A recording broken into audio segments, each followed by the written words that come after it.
Right, folks, we're gathered in lovely Tullamore Clubhouse. Another one of these interviews that John Plunkett normally associates on the camera, but today Mark Hogan is placed. John is venturing to gather up with us tomorrow, meeting up in Kilbeggan.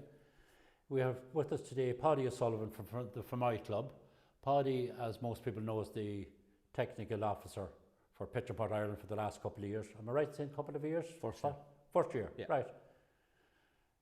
How long are you playing pitch putt, apart from we won't get into the work scenario just yet? I'm playing a long time, Joe. We're going back to probably 1992, I'd say. Yeah, You're only a Gosson.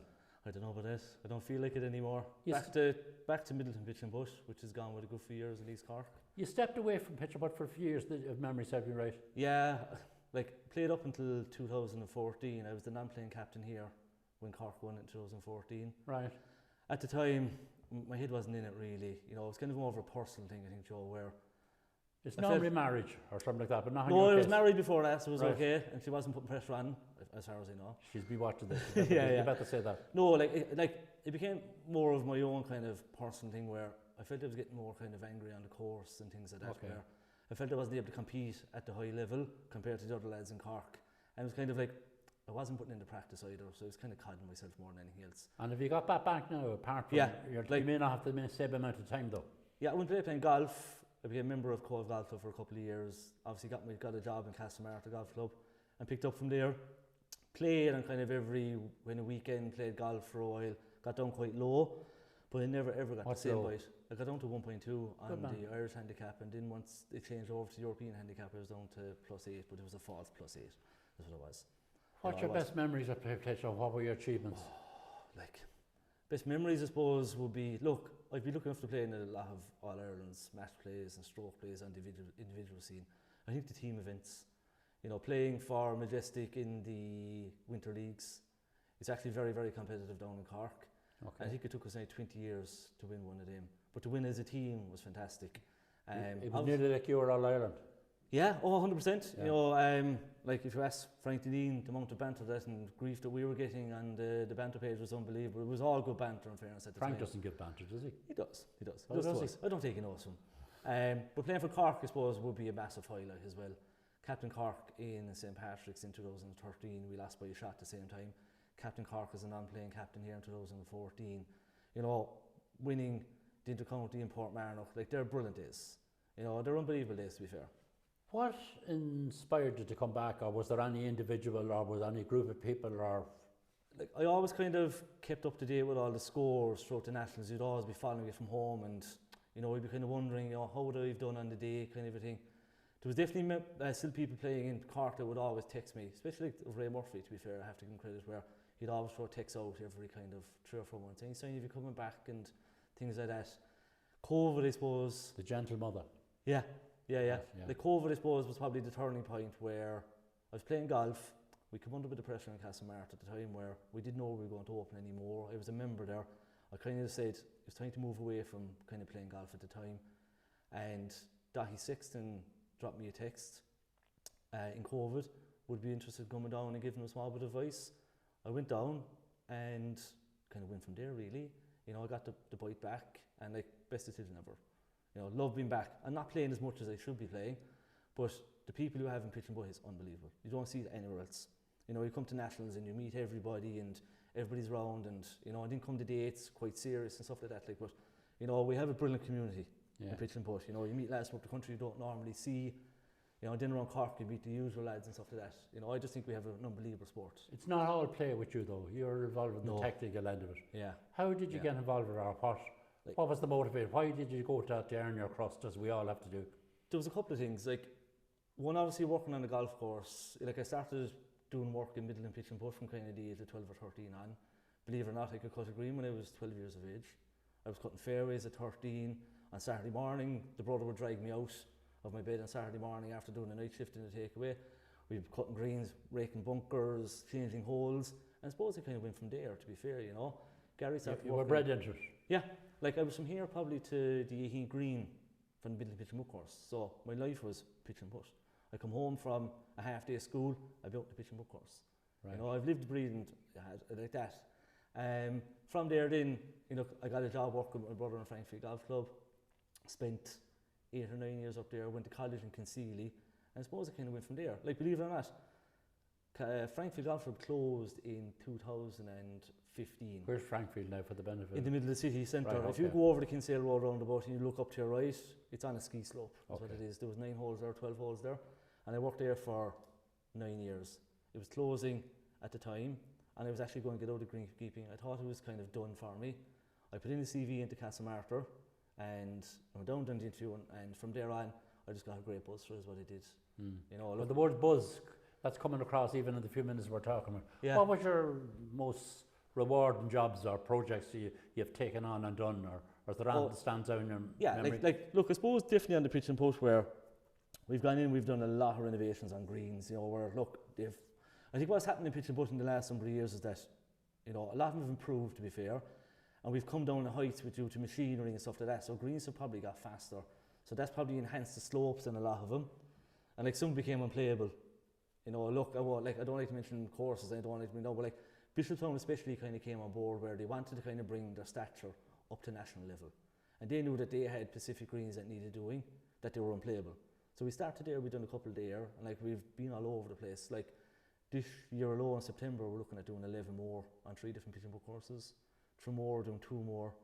Crosshaven are doing between 4 and 6, and the ESB course have come on board now also. They're going to do 3 greens as well in late autumn.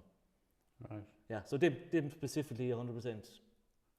Little Bird tells me you may not stop at Irlanda, beautiful Ireland, or Cork. Yeah, at the moment, yeah, we're kind of... What's this I hear about Ukraine?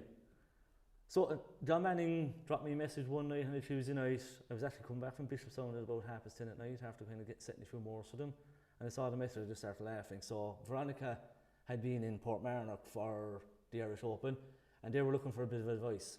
So John said, would it be okay? And I goes, yeah. 100%. Did you believe him when he was on the phone? Or? I always believed John Manning. Oh, you were okay. Yeah, but it was Frankie, Mike. If it was Frank Danino, I'd say no, maybe not. You know? Okay. But definitely with John, yeah. He said, would it be okay to pass over the number? I goes, yeah, 100%. Veronica got in contact, and from there, look, it's probably quite inspiring, to be fair. You know, look what they've gone through as a country in relation to the war that's going on. Basically, the course is set up on a community base. Well, there is an existing land there, and they have, you know, kind of type of greens kind of set out, but they want to enhance it. So like Veronica is kind of... And at what level are these greens at in comparison to like ours? They're poor, you know, look, they don't really have a lot of machinery, so they're kind of coming with a robot machine. Look, you can see the design that they have, and she wants to enhance that, is what she wants to do. They want to kind of get lower in heights, install tee boxes, and obviously get the kind of distance. What else is different? The distance-wise, or are there bunkers or the banks? Not at the moment, no. It's just literally a plain field is what it is. Flat court, yeah. Just flat plate. Yeah, and they want to enhance that is what they do. Look, they don't have a lot of money, in fairness. You know, they're kind of looking for sponsorship and stuff like that. But like, in fairness to Veronica, like you can see, she sent on videos, obviously, you have veterans that are playing there at the moment, and look, unfortunately, look, they've lost limbs and stuff like that. So it's quite inspiring, you know, I would say, you know, it's something I would love to do, that you can put your footprint on that. Is what you can do. It's not he that has a dream. There is a possibility of the sun coming out of this, is there? Absolutely, yeah. I think so. Yeah. What's the story in Czechoslovakia? My other board tells me that. Something similar. Yeah. Just around the same time, I was talking to the wife at home, saying, "Oh, look, talking to the gang there in Ukraine." She's like, "About what?" Because about the course. She's like, "Ukraine." Yeah. She goes like, "It's Tullamore and not enough." So I just kind of started laughing. You know, she doesn't take a notice of me. So then I got a call as well, obviously from the boys. They're looking to design a new course, is what they are. That's kind of. They're ready to go. They're looking for kind of maybe drawings and stuff like that, where the Ukraine are a bit behind that at the moment. You know, they don't have obviously the access to all that at the moment. Look, it's still a no-fly zone. And who's ahead of who? Czechoslovakia or Ukraine? Yeah, they would be, to be fair. You know, I think they have the funding as well, that kind of way. You know, they've access. Are there many courses around, or do you know? In Czech. They have a couple, yeah. Have they? Yeah, and like the lads seem to be very proactive. They're on the go. They're ready to kind of press the button. Where like different to Ukraine, that is going to be kind of baby steps at the moment. Right. You know, like I think ideally a visit would be ideal there, but I don't know is that possible, obviously, in relation where they're situated at the moment. But no, very positive. With projects like that, there is a future, obviously, abroad, because you're starting from a lower level. Yeah, where do you see it on the home front? Like, what I have seen over the last definitely 4 to 5 years is that the amount of lads playing pitch and putt that give up their time to enhance their courses is unbelievable. It's and it's all voluntary. All voluntary. You know, look, obviously I took on the role as the NEC officer, but as I go into anywhere and say, look, I understand the situation where, look, Joe, I might go to you, look, can we get them top wrists? You know, and like, I know I'm asking you to give up your free time to do all that, is what I am. You know, but the amount of people that I've seen and dealt with over the last couple of years is phenomenal. The amount of energy and time they put in. Personally, generally, all round, a man of my years, what I know was from before when I was involved at my own club level or playing initially, volunteers were everywhere then. It's a different generation we're in now. It seems to be something that's hitting every club or every county board, isn't it? Yeah, like you look at it, look, unfortunately, look, pitch and bus, the general age is getting older. You know, and unfortunately, look, that means, look, people are not able to do it either that way. Like, and look, it takes a lot of work, especially like you see it there in the last number of months, obviously with the way the weather has gone, the amount of water that's required. Now we're going to have the backside of that, where that's going to cause us own problems now for clubs. It's going to bring on disease. You know, look, we need to get aerations done on them. So, like, unfortunately, at the moment, we don't seem to be equipped for this type of weather. Yeah, well, you're leading nicely into the next question I was going to ask you. As a technical officer and with your experience in greenkeeping, what advice would you like to give to clubs on maintaining their courses throughout the year? If we went through, maybe go through on a seasonal basis, like we're currently in the month of August, we say for the autumn part of the season, would there be any couple of sentences or general advice you might like to give? What I've kind of said to a lot of courses at the moment is that, look, yes, we've had to do a lot of hard watering because obviously the temperatures got extreme. We need to kind of drop back from that now. And I said to a lot of people, you know, look, if you have your cycle on for 2 or 3 times a night, you need to be dropping that back, because you can see in the mornings there's a lot more dew there. You know, temperatures have dropped a small bit as well, and that will keep the ground cool. You know, and unfortunately, look, with all that watering, it will cause its own detrimental effect going forward. So the dew causes dew will cause disease, yeah. Like, you'll see a lot of places there where there's a lot of kind of summer diseases, anthracnose, whitey patch, stuff like that, where they wouldn't be more prevalent going back 10, 15 years. Because obviously, when you start to cut lower and you're bringing in different species of grass, different ryegrasses and bent grasses, they're more susceptible to those type of diseases, is what they are. You know, I think like what people should look out for in the next few weeks is that they need to start aerating. You know, get it done the last week of August, probably into the 3rd week. How often should you do that? So, like, it depends on your circumstances. Like, especially with kind of big tournaments coming up, like the start of the year, where the likes of Rock Lodge, I suppose, use an example, where normally we would core the very late February, the start of March. We flip that to a solid time, and now we're going to core the back end of the year is what we do.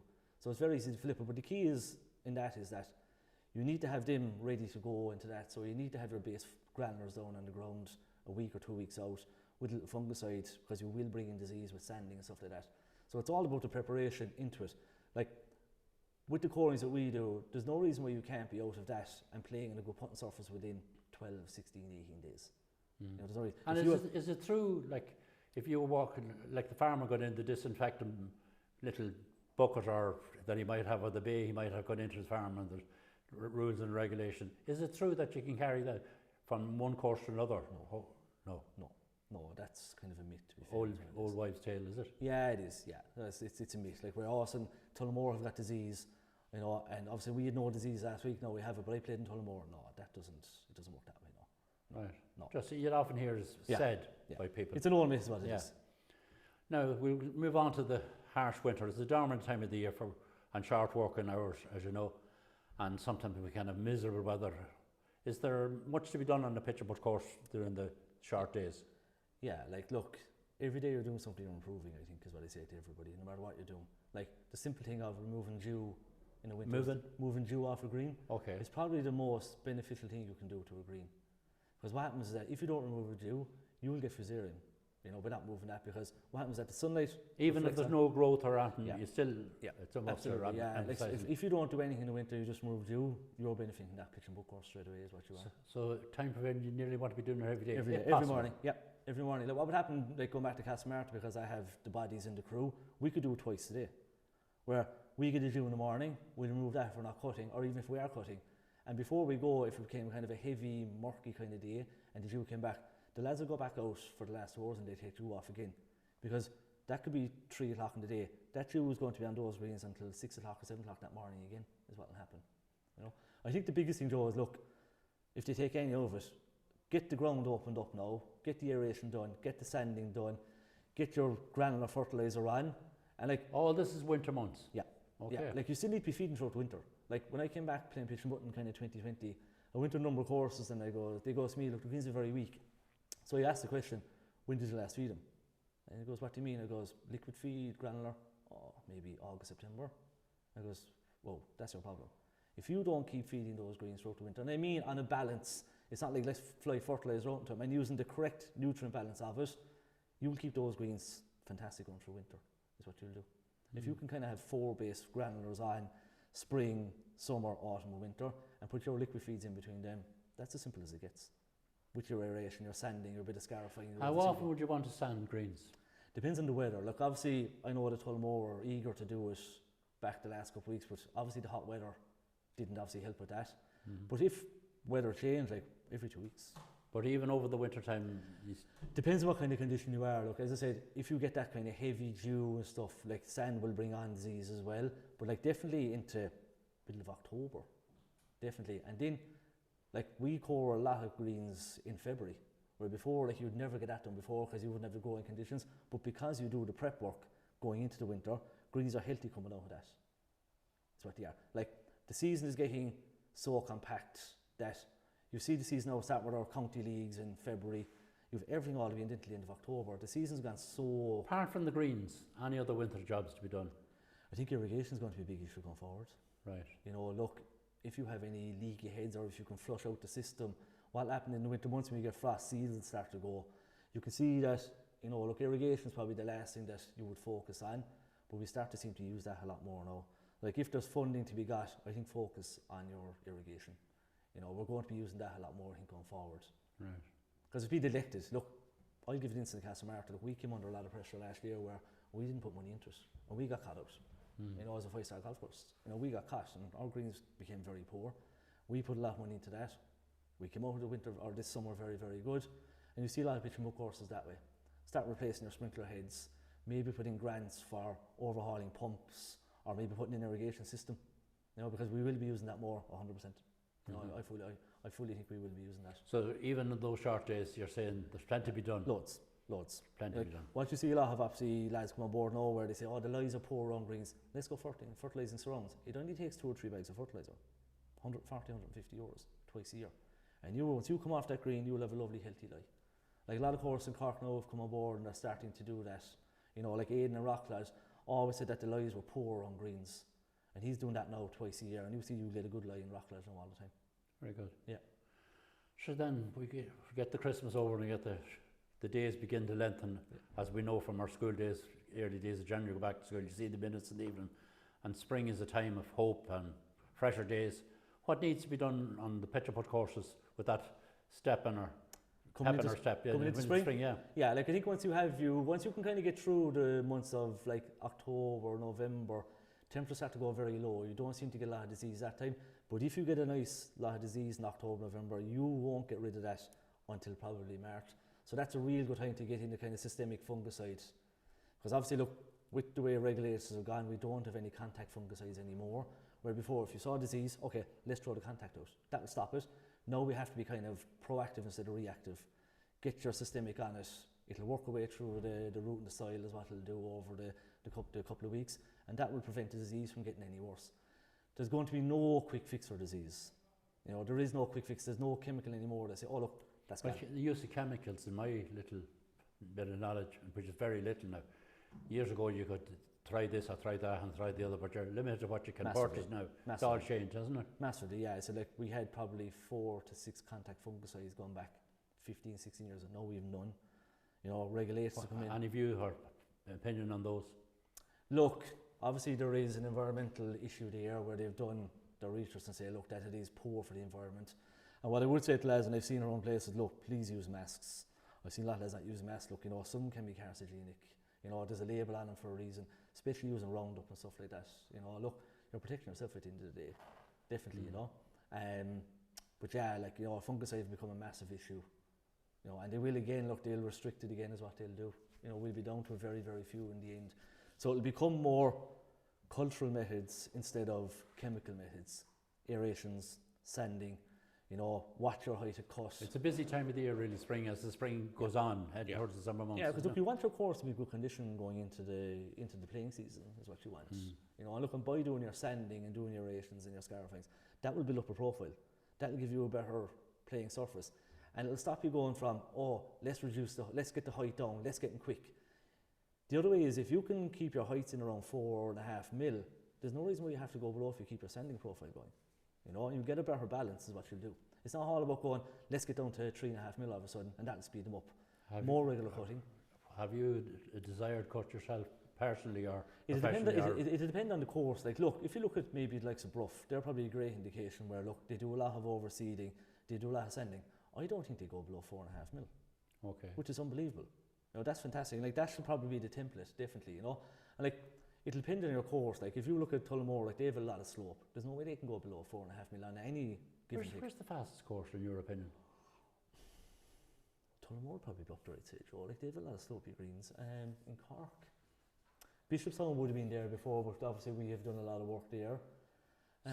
How would Sea Point Rattle, just thinking up my side of the country? It's not too bad. Like, there's a lot of big greens there, you know, where you can kind of put pins and stuff. Like, Tremore had a few greens that were kind of unplayable, is what they were, and with wind and stuff. You know, like, we played Cunningar only 2 or 3 weeks ago. That can probably be the easiest course or the tougher course in the country from Saturday to Sunday. Yeah. Like, we got a westerly wind there 2 weeks ago, and the place was fantastic. But like, you were aiming probably 15 yards from greens and stuff is what you were. You know, so like, and with the greens obviously being a nice speed, you know, like, I remember putting downwind on a few of them and the ball was taking off. And like, they have to take that into consideration when they're playing national events where they can't cut them down either. Like, it isn't about a race to the bottom, getting down to your 3 mil or your 3.5 mil. Keep your sanding, you know, get your cutting, get your overseeding done, and like, you'll have lovely greens. It's fairly simple. We're only growing grass at the end of the day, and that's what I keep saying to them. And if you make a mistake, the grass will grow back. So there's plenty to do. Roll up the sleeves. It won't be that cold. Roll up the sleeves and get. And as I said at convention, my number is open to anybody who wants to contact me. Advice is free. You know, look, today I was above in Glenville. I came back to St. Bridget's. I went to Garvan. I'm in Tullamore today. You know, they just asked me to call in. You know, no problem at all. And it's great to see it. Like, I met people in Garvan today. There was 3 or 4 of them there. They don't know much about it, and they say themselves, but they're willing to learn. And as I say to lads in Castmartyr, if you learn something every single day. Yeah, but it's very obvious you have the grass, not just for the sake of a job, but you have the grass for it. Like, I must have probably 30 WhatsApp groups that I'm in. I don't know where you're getting the time to play it all. I'll tell you a good one. I got the technical officer job in February. The second week of that, I was dealing with bits and pieces and obviously work. I spent 42 hours asleep and 45 hours on WhatsApp. And I can show you that as well I can. Very good. That was in text messages and calls. It was. The summer months, we're at the latter end of the summer month, we're now in the month of August. We as a people, we try to look our best, and a bit of maintenance on ourselves, it brings out the best of us, irrespective of what age bracket we are. To get our courses at their best, the playing season is in full flight, the top players are out, the social players are out. What are our musts for the summer months? It'll stem from your off season, really, Joe, is what it'll do. If you have the prep work done, it should become a lot easier in the summer. Like, you're upping your cutting rates is what you are, more cutting. Like, if you look at Tullamore, like, I was here on Tuesday and the place is lovely. If you come here today in the sun, the place is spectacular. Like, obviously we saw there, we set them over there now and we cut them again. Like, they're running absolutely stunning. You know, but the sun will set everything off as well. One thing at my humble level, the courses that are green fees, and everyone needs a few bob, every club needs it. The volume of players coming in and playing green fees and perhaps not giving it the respect, and then the club members getting out. Have you an opinion on the use of green fees? Yeah, like, look, the volume. It'll definitely go from club to club of what financial situation you're in. But I could go back to my old club in Fermoy, where you could go down there last year on a Wednesday or a Thursday evening and you wouldn't find a hole to play. But what they brought in is that, look, we brought in tea times for members. We give the members the time is what we do. Douglas have done it in Cork as well also. You know, where like they were not ran over, but there were a huge volume of green fees and stuff. Like, I think since COVID, I think the green fee rate has gone massive in Cork. Like, Bishopstown alone. It's hard to refuse it, but is it, like, look, are there negatives to the volume of green fee Look, players? you're going to get more compaction, you know, you have more wear and tear. Unfortunately, you'll see pictures there where they're taking divots out of greens and things like that. you know, there is a balance to be made. Like, you have to protect the member as well, I think, at the end of the day, because look, he's your bread and butter. Your green fees will come and go is what they'll do. Water, the use of water, how often, when, or when not? If you ask me, yes, that's I'd what be I on do. the very end of the water. I would literally have them dry, and you can have detrimental effect of that. Where in Castlemartyr again, where I won't use any water.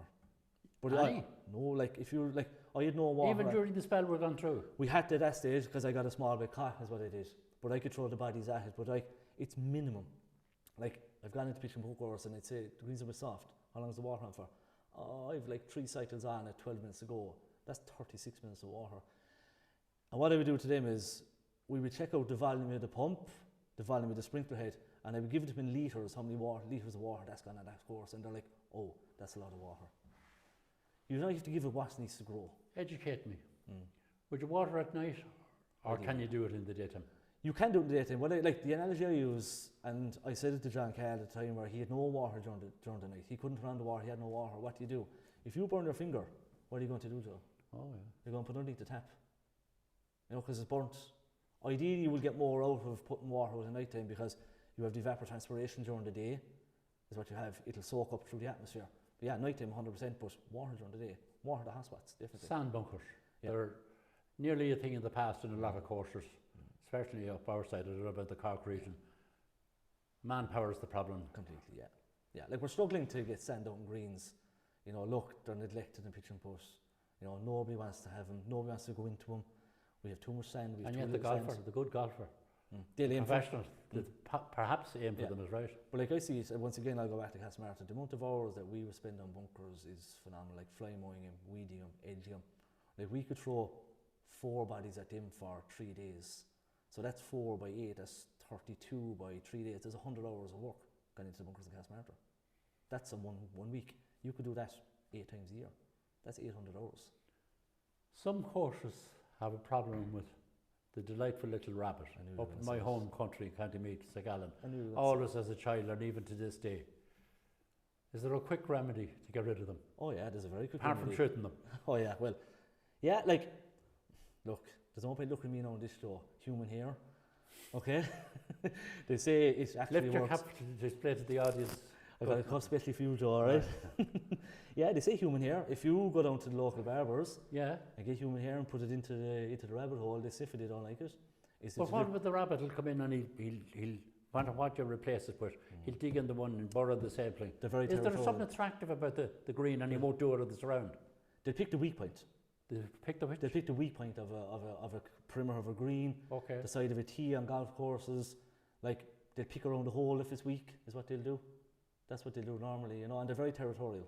They'll go back to the same spot every time. You go back, you'll fix it, you go back tomorrow, it's the same spot again. Do you have any of that problem down in the south? Oh, we do, yeah. Loads of it. Yeah. Loads of it. And they're a great breeding animal, aren't they? There's great breeding in Cork, so there always was.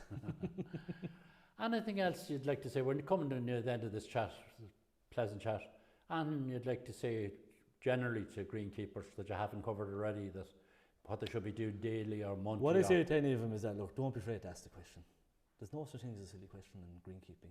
If you don't know it, there's definitely someone out there that will know it. Look, in fairness, like Steve Murray's done loads of work up in Leinster, you know, and he's very open to anyone that wants to contact him, in fairness. He's been very good to me.